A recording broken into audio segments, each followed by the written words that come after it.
We're all about empowering kids with mindfulness. My name is Amy Ballantyne. Welcome to Power to the People Pleasers. I'm so excited to have my guest, Melissa, here. Welcome, Melissa.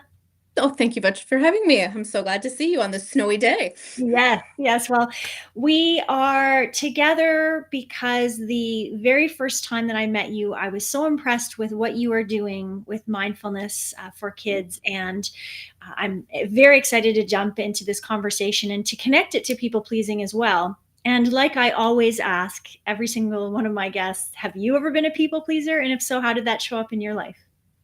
Oh my gosh, such a I love that it's your first question for everybody. And I haven't went and watched and listened because I'm going to go do that after because I wanted to be so authentic. That's my word for 2025 is Mm. authenticity and being even more authentic than I already am. So yes, the people pleasing. Sometimes I think it's a gene. It was right there. It was right there at the beginning for me. I think it kind of leans on its cousin, its sister, like martyrdom as we kind of get a little bit older as well. But my childhood very what much was oh gosh, how do I say it? It was very much me being with my sister and that generation of having parents where my dad went out and worked very hard and was gone a lot of the day, and then when he started his own business a lot into the evenings and on call, and my beautiful mother went undiagnosed with some pretty heavy, I'm going to call it, mental wellness and health diagnoses. I'm going to say she wasn't diagnosed till she was 50. And so that very much reflecting back through my own healing and growth and empowerment, which speaks very much to what I do today, and working with children very much reflects back to my childhood and how I grew up and how those vines of, mental health and, unwellness were very much weaved through my childhood that make me who I am today, because I very much believe in life happens for us, not to us. And it is very much a part of me now, in my past, and my journey into the future as well. Wow. Wow. Well, thank you for sharing so openly. And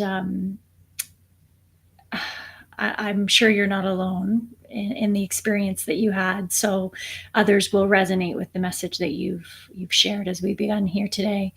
And so I'd love to know, this is part of your why, it sounds like, for what Mm-hmm. you do. Do you want to expand on why you're doing what you're doing, empowering kids with mindfulness?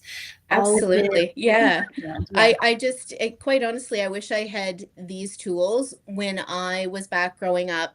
I was born in the late 70s. I grew up in the 80s, and I'm very proud to say I had one foot out of technology and I have the other foot into technology when it came to be. So I am of that generation that does remember slower, non-digital, non-technical times. It has its pros, it for lots of things, but it is very different. And I am very, happy to say that I have a foot in each.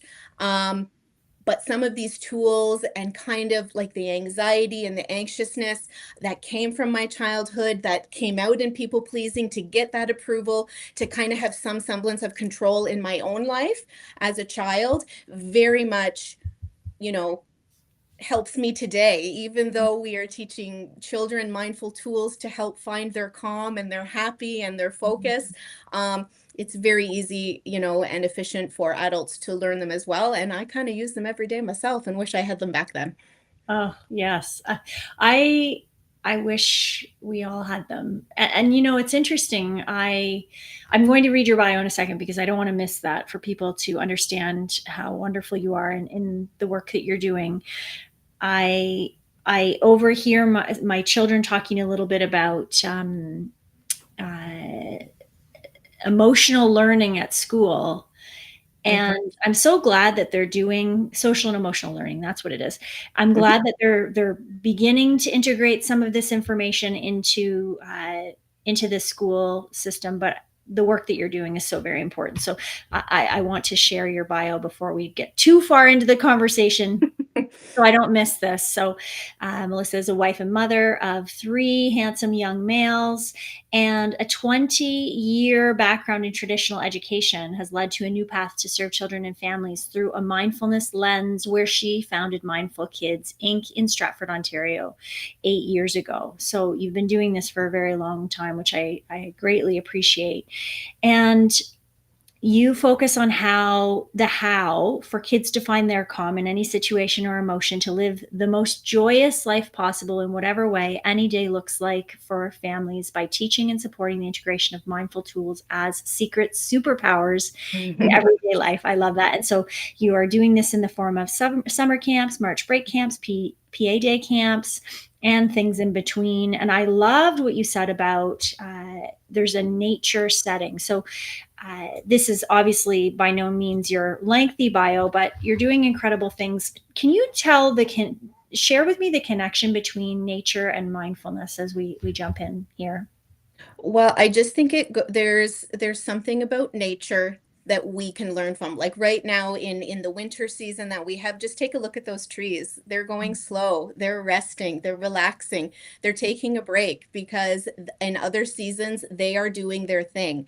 And I very much feel that us as a living thing as well, just like the trees and the nature are, that just sets a beautiful calm setting without really needing to do anything, so to speak. Mhm. There's something about getting those toes in the grass and really grounding. Now, kids know grounding has a different word in this day and Mhm. age. So I'm bringing back, grounding as what it's supposed to be, really Mhm. grounding into the earth. And it's a natural, beautiful way to find their calm, to then layer in those mindful tools. Mhm. So the connection and the integration of those tools really train the brain and the body and really the heart with mindfulness. Brain, body, and heart. I love that. So let's talk. You've mentioned a few times the words mindful tools. Is there a mindful tool that you would share?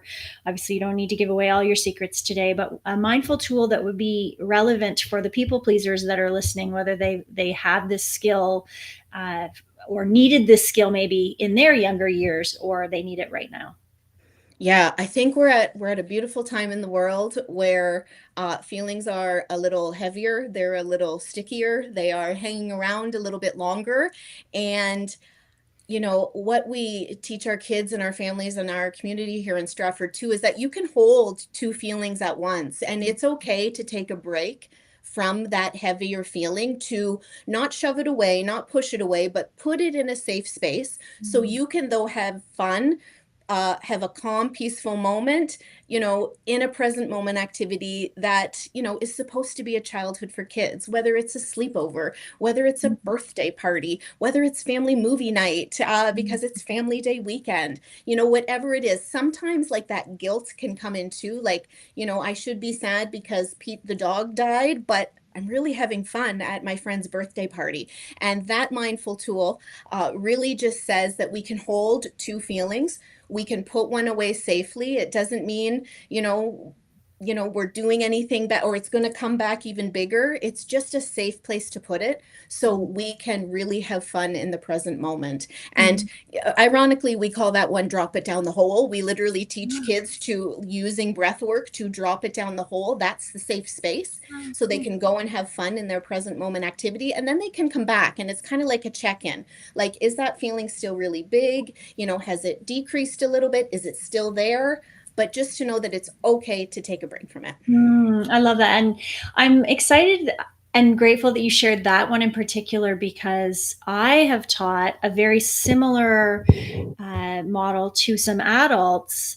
And I like I like your analogy of drop it down the hole. I didn't use that when I was using, because they're adults. I was like, put it in your work bag, Mm-hmm. put it Mm-hmm. in your work bag, and either Yeah. leave it in the car, like intentionally think, okay, this stress that I'm carrying from work, I'm going to leave it in the car for a time. Doesn't mean that I'm shoving it down or ignoring it. It means that I'm going to be present in this next moment with making dinner and chit-chatting with my family, and then I will bring that presence back to that feeling. And I love what you're saying about checking in. Is it still the same level of emotion, but the drop it down the hole versus the work bag. I mean, it's for different Yeah. ages of people. That's so interesting. I appreciate you sharing that. Thank you. Mm-hmm. So share a little bit about, you mentioned this idea of self-love and self-compassion when we first met, and how important that is for people, let's say, overcoming or recovering from people pleasing. This is what you're teaching kids. Why are these two things so important, and how are you teaching those? Oh, it's pretty simple. If you can't love yourself, it's very hard to pour out that love to others and have that reciprocal kind of thing. It's about giving, but it's also about receiving. And I think as a people pleaser, I just gave and I gave and I gave, and I didn't learn how to receive. That's actually part of my healing right now with my Mhm. radical self-care, as I call it, in my journey of health and wellness, with Mhm. mindfulness at the core. But it's really about learning to love yourself and coming from here, dropping out of the mind into the heart, learning that self love, which is a beautiful benefit of mindfulness. And then, you don't have to try, like, I don't, sometimes it feels like we're trying too hard, or we do this and then we'll get this. And it's not about that. It's just that energy rippling out when you have that self love, which Mhm. then leans into confidence, which then leads into self awareness and self compassion. And then, I see a tree as I'm saying this, that tree just beautifully blooms inside of us, that is felt by others around us. And that's what the ripple is all about. Mhm. And do you, and maybe you don't, so feel welcome to say you don't, but do you, when you're working with children, do you see these tendencies of people pleasing? And if that came up, how would you lovingly guide those kids? I think every beautiful kiddo that has crossed our path here in Stratford and surrounding area um, has some layer of self-love that can be beautifully uncovered. Mhm. I don't think it's a black and white, all or nothing kind of thing. Mhm. Just like, mindfulness is, different age, like different ages and different stages. And, we all take it in for what we needed at that time. And I think that same goes with self-love. It's, you know what, that just made me think. It's last year at summer camp, we have a Mindful Girls Week, and we had a beautiful array of girls. We had our Mindful Munchkins who were like 4 and 5, and then we have our Mindful Kid Campers who are 6 to 10. We had two beautiful leader in training, lovely females who were 11 to 14, and then our summer staff was, just a little bit older than that, and they were lovely ladies, and then myself. And we do this one practice where we do a lot of talking in the mirror, and we do a lot of Mhm. affirmations.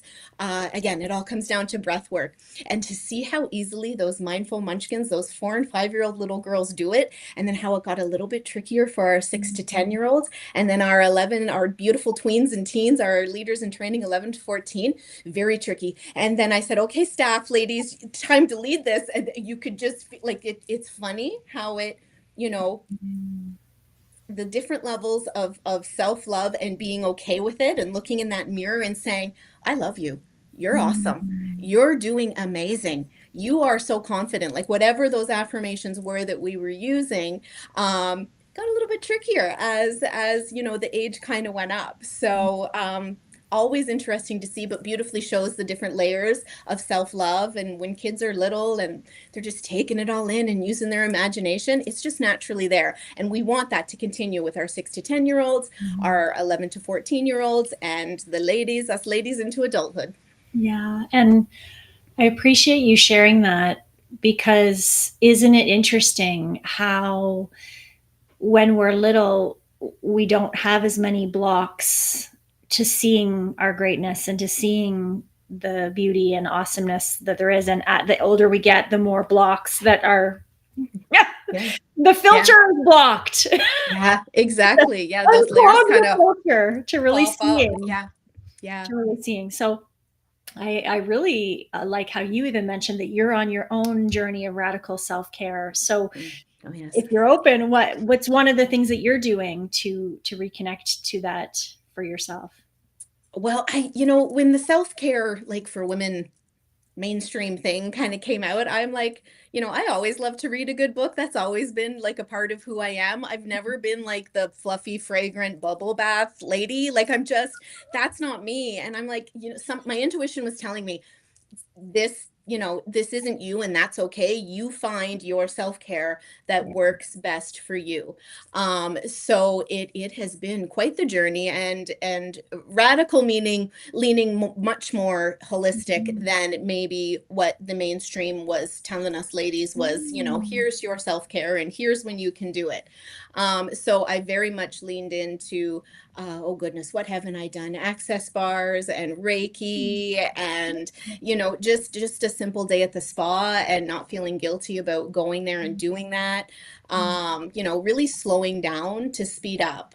Yeah. And I have very much leaned into frequency medicine and healing. That is my jam right now, and I know that will be it moving forward as well.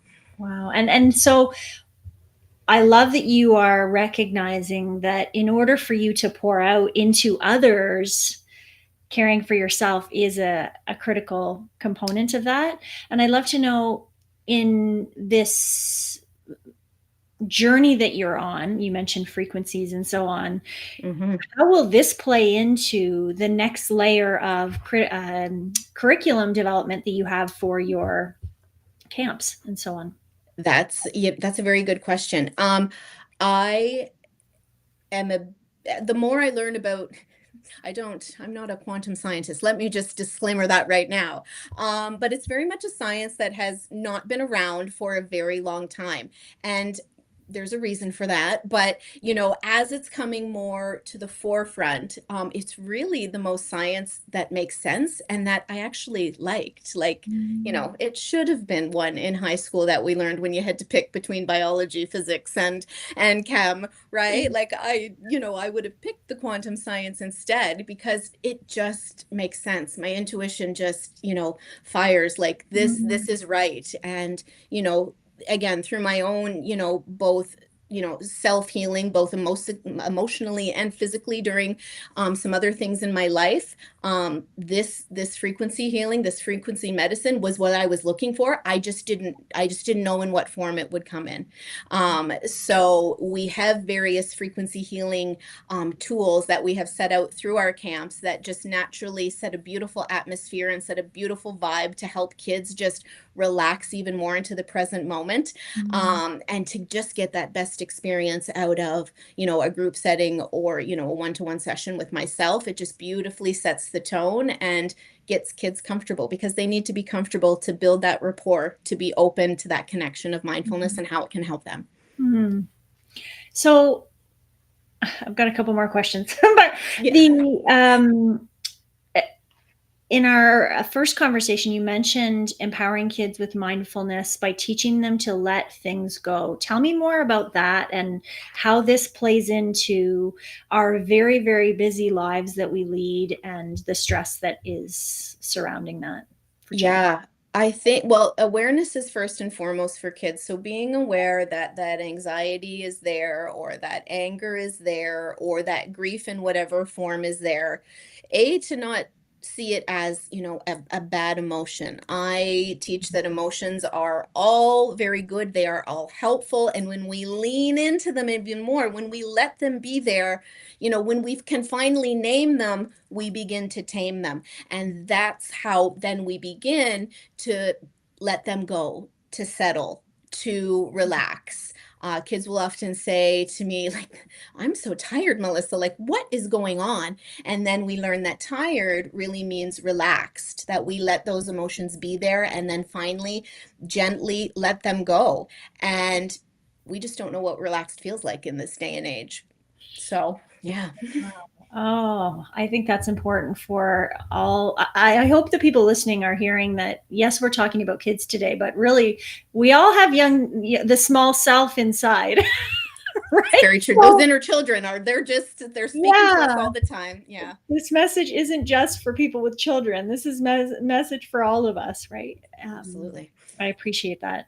So, what's next in terms of your journey of empowering kids with mindfulness? What is the future hold, and Yeah. what can we look out for? Absolutely. Well, we are leaning into year 8 of Mindful Kids Inc., and particularly in the Stratford area and community. And what we really want to see here is doing what we do here, available in lots of towns and cities, around the province and around the country. Because again, it's those ripples of mindfulness, and kids are our future. They are our next generation. And to have this as a life school at a young age, we really want to see that, in all kids, in all communities, all the way around. Oh, So, yeah, yeah.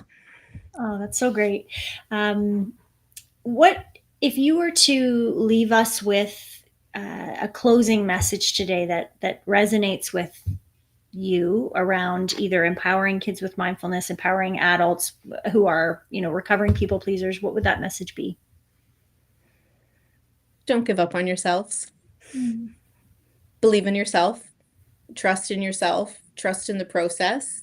Um, get a gratitude practice, get a mindful tool and meditation practice, and just trust in the process, because when you do that and you surrender, beautiful things can happen. Oh, so lovely, so lovely. And you've offered a free heart breathing PDF. Can you share a little bit about that?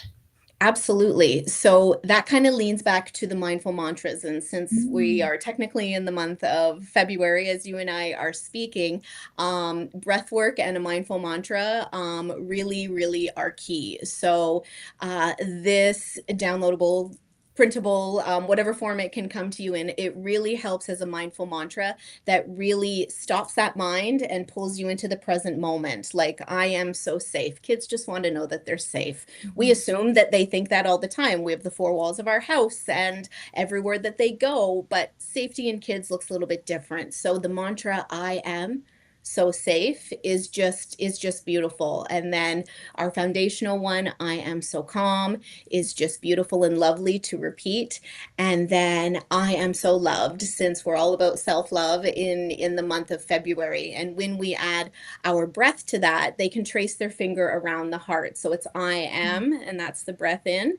And so loved, as you're tracing the heart up, is your breath out. Because when we connect the breath and the body to the mind, and we make that connection, that pulls our mind into the present moment. It stops all that wandering and thinking that our minds do, whether we are aware of them or not. And this is a beautiful exercise that can help meld that all together in an easy at-home family practice. Oh, I love that. And I love the simplicity of how you're teaching connecting the brain and the heart together.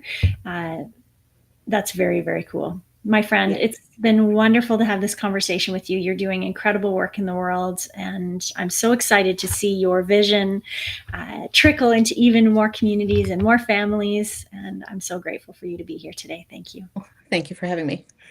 And to all of our listeners of Power to the People Pleasers, thank you so much for tuning in. Please stay tuned for